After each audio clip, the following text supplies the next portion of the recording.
G'day legends, I hope you're all fantastic. On today's video we're checking out the new Mooer Prime P2, which is pretty unassuming. Look at this little thing on here, but it's essentially an entire rig in a box over here. You've got a little touch screen over here. You've got inputs and outputs for your guitar and a standard 1/4-inch cable. There's also a headphone output on here.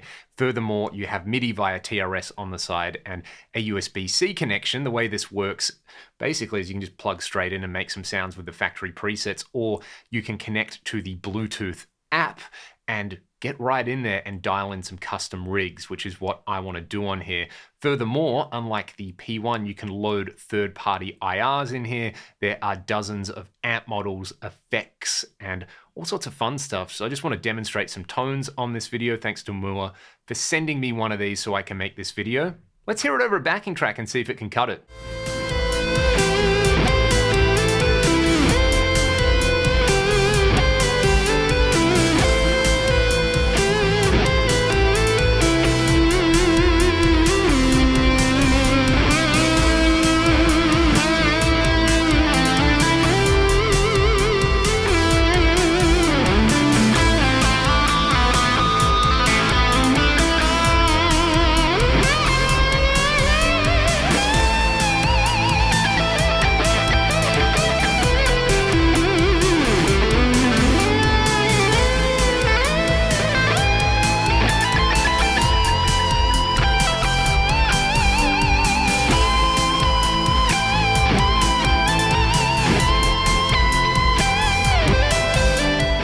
First, let's break down that big greasy lead sound. I've got my guitar plugged into the P2 and I'm actually taking the headphone out straight into my audio interface. I've got a splitter and converter cable in there, so you'll be able to hear this in stereo. Then I'm using an iPad to control the app over here. So hopefully the screen capture works and you can all see this. The amp that I'm using in here is the Mark III DS. If I click on the little amp icon, you can see I get a big list of amp models. So there are 52 built-in amp models, some clean stuff, some mid-gain stuff, some very over-the-top high-gain stuff.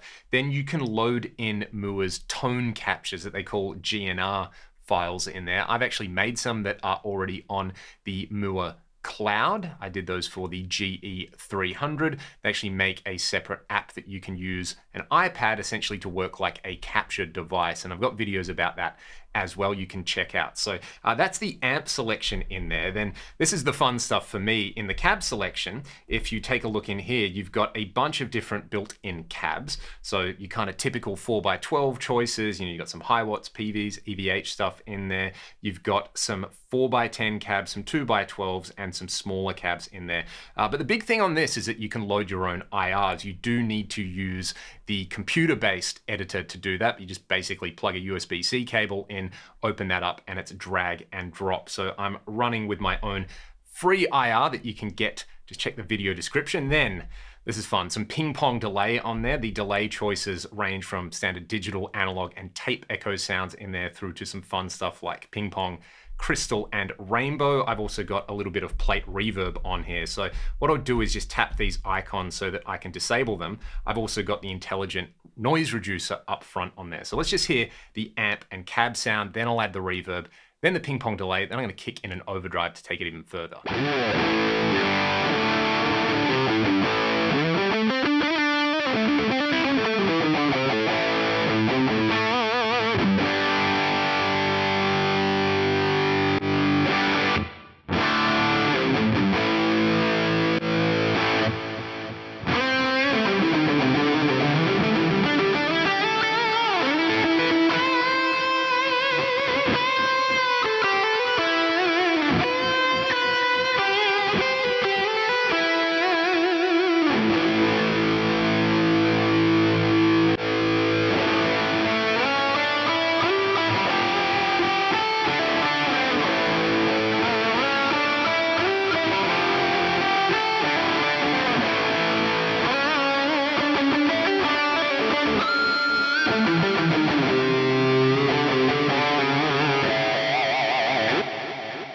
If I wanted to add effects to that, I can simply hit the little add symbol at the end of the chain. Let's take a look at the other choices we've got for effects. So we've seen the amp, cab, and delays in there. I've got several mod options from your standard chorus, flanger, and phaser selections. There's a ring modulator, there's a tri-chorus in there.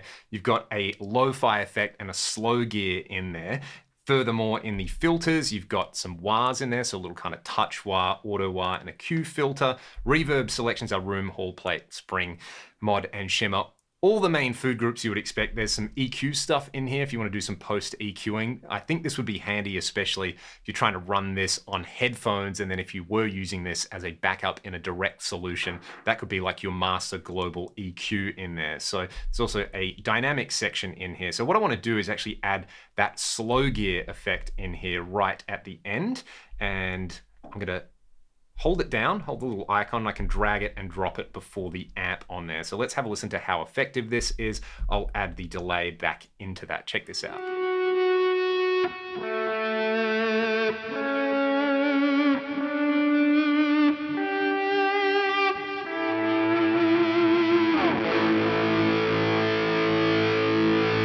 Next up, let's just hear a few different amp models. I've turned the reverb mix down a little bit. I'm still on the plate reverb, and I've disabled all the other effects.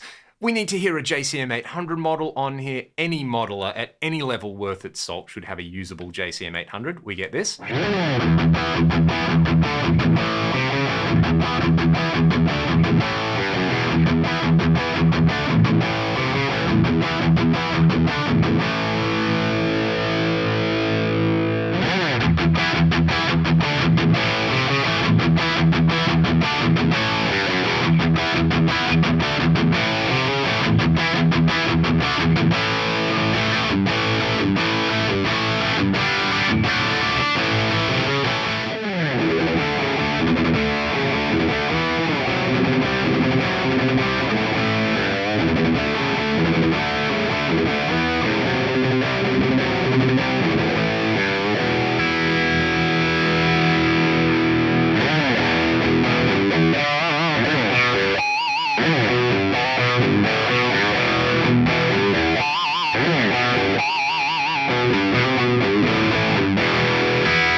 That's it for today. Thanks so much for checking out the video.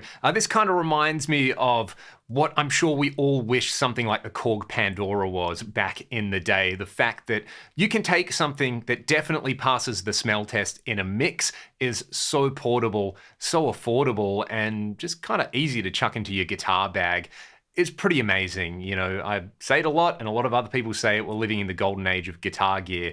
This just kind of rams home that point to me. I'd love to know your thoughts in the comments section below. Otherwise, thanks for watching. Have a great day, and I'll see you all next time.